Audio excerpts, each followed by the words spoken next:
এ দেখো আজকে কি হচ্ছে, আবার আজকে মা চিকেন কাটলেট বানাচ্ছে। এলো কি মা, ছোট সাইজ? ছোট সাইজ। ও বাবা, বড় সাইজ ছোট সাইজের ব্যাপার আছে এখানে। দাঁড়াও সোনাইকে ডাকি।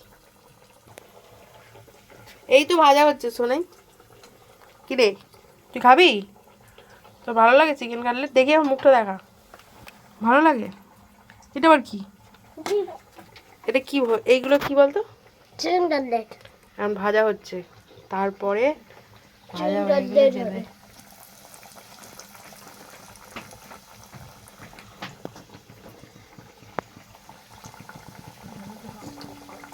ওখানে ভাজা হয়েছে কিছু দেখি। ওখানে দুটো ভাজা হয়েছে, এখানে আর ভাজা চলছে। এখানে এখন লাইনে আছে এরা। হ্যাঁ, সব ভাজা হয়ে গেলে, ভাজা হয়ে গেলে তুই আবার কি নিয়ে এসছিস সাথে করে? এখন চিকেন কাটলেট খাবি না? ঠান্ডা হলে ঠিক আছে, হ্যাঁ ঠান্ডা হলে তারপর খাবো। ছোট